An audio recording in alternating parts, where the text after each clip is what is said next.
Sungai Mahakam merupakan sungai yang terpanjang di Indonesia. Memiliki panjang sekitar 920 km ini dan mempunyai potensi satwa dan potensi nilai ekologis yang sangat penting. Mahakam merupakan habitat 147 spesies ikan, 298 spesies burung, dan 70 diantaranya dilindungi. Di Sungai Mahakam terdapat 8 jenis mamalia yang dilindungi, termasuk 3 jenis primata dan 2 jenis berang-berang serta 5 jenis reptil. Sungai Mahakam adalah habitat pesut mahakam yang merupakan spesies lumba-lumba air tawar yang sangat terancam punah.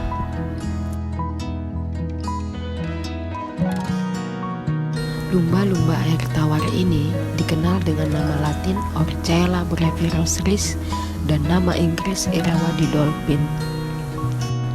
Pesut dilindungi dalam Undang-Undang Republik Indonesia Nomor 5 Tahun 1990 dan Permen Nomor 106 Tahun 2018 di bawah Kementerian Lingkungan Hidup dan Kehutanan, dan ditetapkan sebagai jenis prioritas untuk dikonservasi di bawah Kementerian Kelautan dan Perikanan.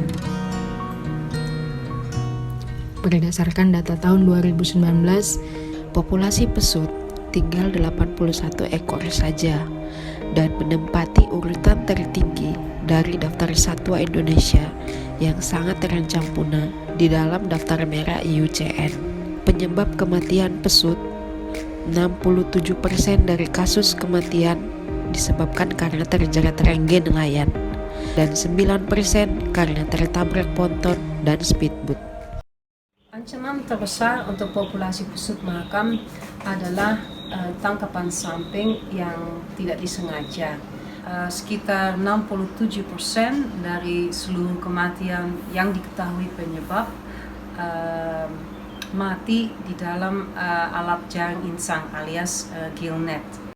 Alat yang sering menjadi masalah secara lokal disebut rengge. Khususnya rengge dengan ukuran mata rengge yang besar itu bisa menyebabkan sebagian dari sirip ekor tersangkut di dalam jaring. Kemudian jaring dengan ukuran besar biasanya juga menargetkan ikan besar sehingga dipasang sedikit melintang ke bagian tengah sungai di kedalaman lebih 6 meter, sehingga apabila pesut tersangkut dan sudah diikat dengan berat di dasar, tidak bisa mengangkut berat itu untuk naik ke permukaan karena pesut mahakam adalah lumba-lumba yang bernafas dengan paru-paru sehingga kalau misalnya di bawah air tidak bisa lebih lama, mungkin dari setengah jam.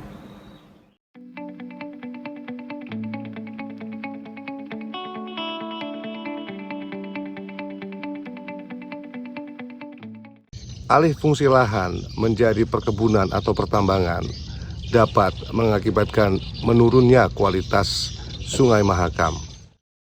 Di negara-negara dengan jumlah penduduk yang besar, kadangkala bahkan seringkali faktor ekonomi lebih diutamakan daripada faktor ekologi. Sedangkan kita tahu bahwa tanpa ada ekologi yang baik, tidak akan ada ekonomi yang mapan. Alih fungsi lahan adalah perubahan fungsi sebagian atau seluruh kawasan lahan dari fungsi yang seharusnya menjadi fungsi lain yang menjadi dampak negatif atau masalah terhadap lingkungan dan potensi dari lahan tersebut. Beberapa di antaranya seperti illegal logging, perkebunan sawit, dan pembukaan tambang batu bara yang memiliki dampak buruk terhadap satwa, masyarakat, dan lingkungan yang ada di sekitar daerah aliran Sungai Mahakam.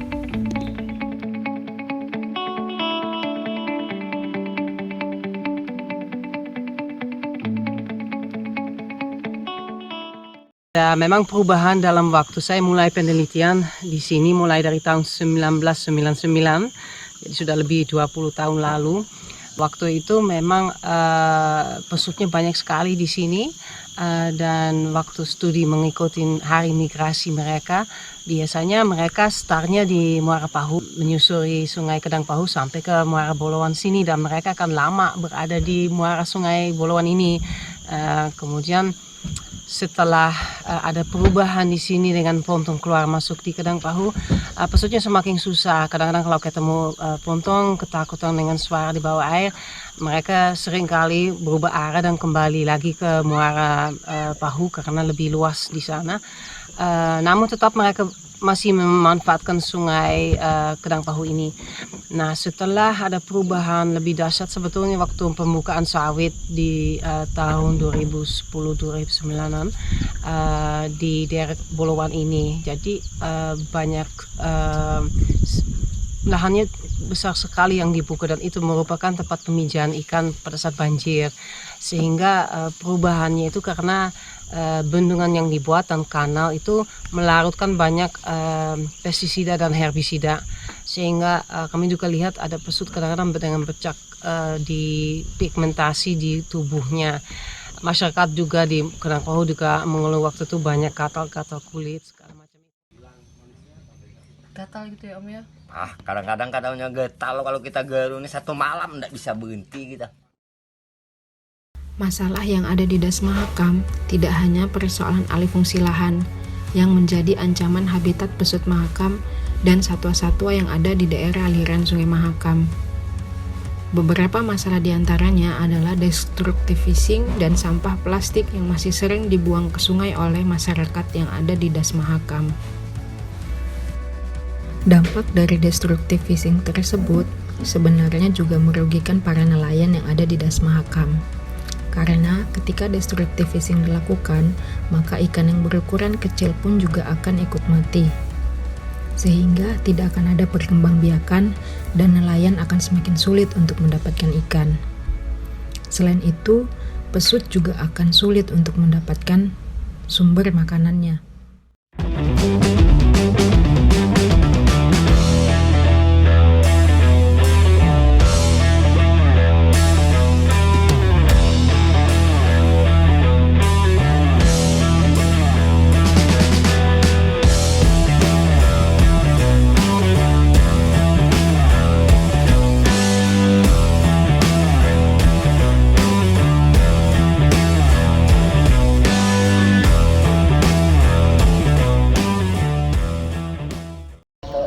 Sampah plastik sangat sering dibuang oleh masyarakat ke sungai karena mereka tidak mempunyai fasilitas seperti tempat pembuangan akhir, kemudian kurangnya fasilitas seperti tong sampah.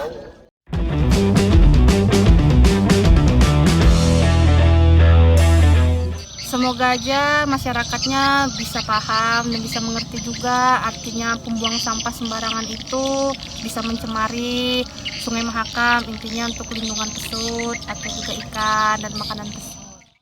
Semoga aja Sungai Mahakam ini bisa indah seperti dulu, ikannya bisa banyak lagi dan juga pesutnya bisa banyak lagi. Untuk masyarakat yang tinggal di pinggir Sungai Mahakam, jangan membuang sampah ke sungai ya, karena kita harus menjaga lingkungan pesut juga dan ikan-ikan yang lain.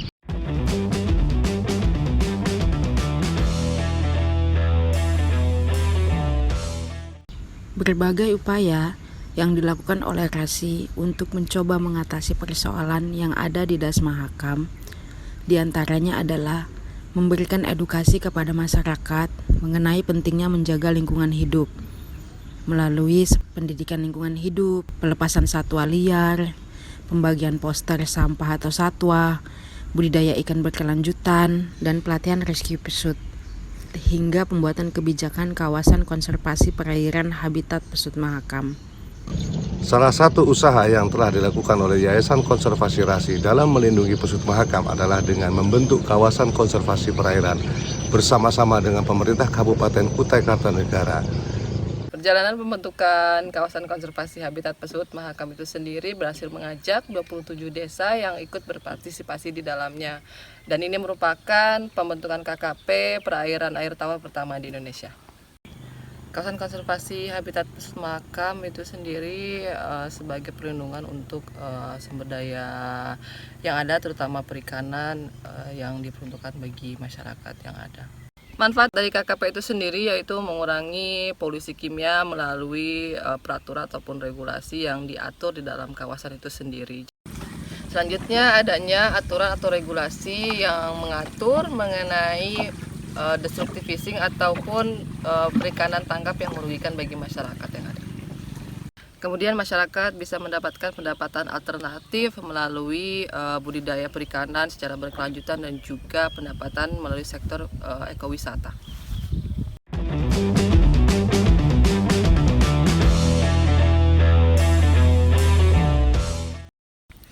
Upaya yang dilakukan dari kami Yayasan Rasi setelah adanya kawasan KKP ini meningkatkan penyadaran di masyarakat melalui pemasangan plang-plang yang sudah tersebar di beberapa wilayah melalui pembagian zonasi. Ada zona inti untuk perlindungan pemijahan bagi ikan, lalu yang kedua itu zona pemanfaatan dan juga zona lainnya.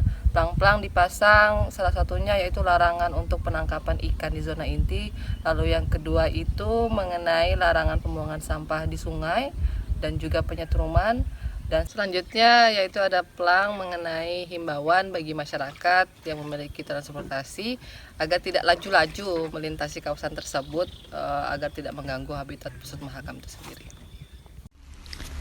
Kemudian, beberapa hal yang dilakukan oleh Rasi untuk menunjang konservasi pesut mahakam yaitu dengan pendidikan lingkungan hidup, membentuk tim patroli pantau pesut, dan melakukan observasi pesut mahakam secara rutin 3 bulan sekali. Beberapa upaya yang telah dilakukan oleh Yayasan Konservasi Rasi untuk menanggulangi sampah plastik diantaranya adalah kami melakukan pendidikan lingkungan hidup ke sekolah-sekolah yaitu dari Kabupaten Kukar, Kubar, dan juga Mahulu. Dari 41 sekolah tersebut terdiri dari 24 SMP dan 17 SMA. Tujuan dari program PLH tersebut adalah menciptakan regenerasi yang peduli untuk menjaga lingkungan hidup, menjaga keberlangsungan ekosistem dan mata pencaharian masyarakat yang ada di Das Mahakam, adanya edukasi tentang lingkungan hidup yang materinya khusus dengan kondisi peserta didik agar lebih mudah dipahami.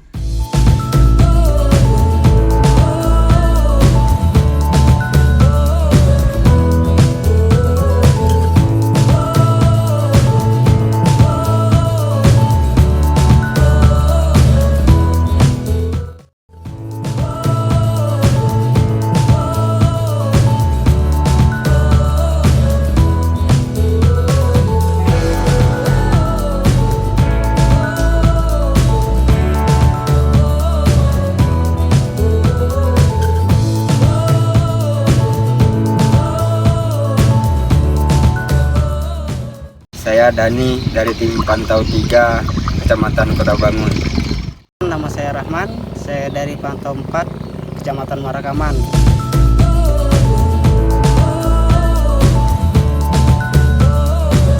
Saya bisa mengawasi aktivitas destructive fishing di kawasan pemantauan saya, karena selama ini sampai saat ini pun masih banyak yang terdapat melakukan pelanggaran tersebut.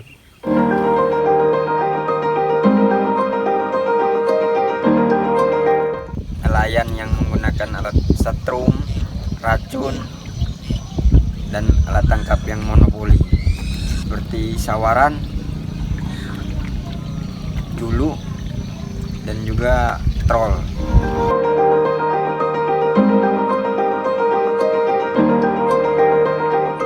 Ancaman seperti mau ditembak dan dipukul.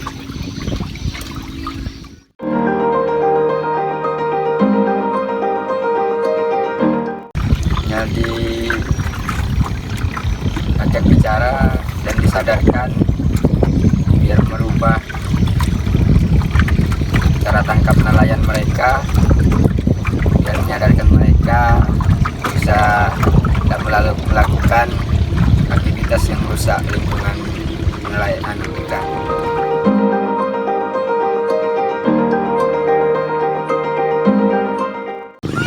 sih biasa-biasa aja, karena tugasnya tim pantau cuman mengawasi. Yang diperlukan itu penindakan dari pemerintah untuk menangkap atau menyita alat-alat mereka yang monopoli itu, yang merusak lingkungan.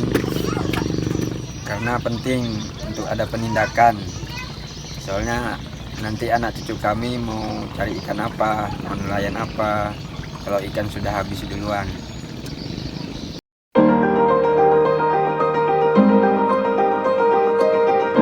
Lebih mengenal lah untuk satwa-satwa dan bagaimana ekosistem itu ada di daerah saya. Saya menjadi individu yang lebih sadar dan bertanggung jawab untuk menjaga lingkungan atau ekosistem Pesut Mahakam yang ada di wilayah saya. Observasi Pesut Mahakam dilakukan selama 3 bulan sekali secara rutin untuk mengetahui populasi Pesut Mahakam. Upaya konservasi Pesut Mahakam sudah dilakukan semenjak tahun 2000 dan ada berbagai komponen dari upaya itu. Ada upaya konservasi melalui riset. Nah, riset itu memang kita lakukan semenjak 2000 juga dan lebih intensif memang dari tahun 2005 sampai 2012 memang setiap 2 tahun, kemudian dari 2012 sampai 2017 2 kali setahun, kemudian dari 2017 sampai sekarang bahkan sampai 4 survei dalam setahun. Nah, ini penting untuk dilakukan penelitian dengan interval 3 bulan untuk mengetahui anak yang lahir dalam periode tersebut. Jadi akhirnya kami bisa mengetahui berapa jumlah pesut yang terbaru dalam 1 tahun. Kemudian juga dengan wawancara nelayan yang ada di pinggir sungai, dan kita juga tanya di desa apakah tahun ini ada yang mati. Misalnya juga kami mengetahui berapa mortalitas pesut per tahun. Hasil dari survei pesut juga, selain misalnya kita mengetahui setiap tahun berapa jumlah pesut yang ada, seperti tahun 2019 kami mengetahui bahwa itu ada 80 ekor. Kemudian angka kelahiran sampai 6 ekor per tahun misalnya. Kemudian juga dari kualitas air yang kami lakukan setiap 3 bulan, kami mengetahui kalau misalnya pas air besar atau meluap, biasanya ada memang polusi dari daratan yang masuk ke sungai. Bahkan ada bahan bahaya seperti logam berat yang juga kami kadang-kadang mengukur melewati baku mutu, bahkan sampai lebih 20 kali ada pernah juga kami dari logamnya PB.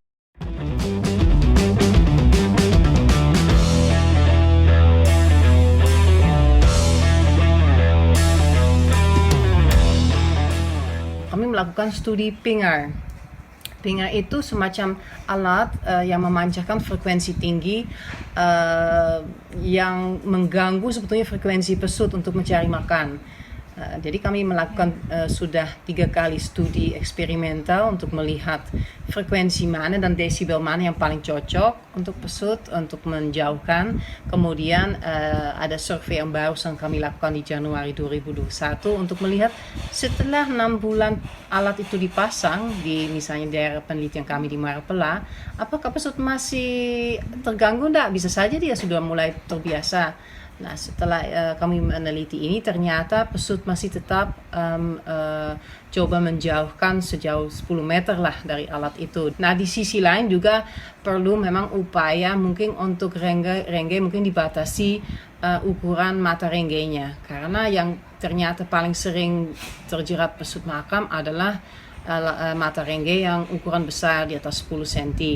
Sejak Juli 2020, kami telah pasang 40 pinger di alat jaring milik nelayan Dan memang 39 nelayan menyebutkan bahwa pesut tidak lagi memangsa ikan dari Rengge tersebut. Memang ada satu yang menyatakan masih berani dekat.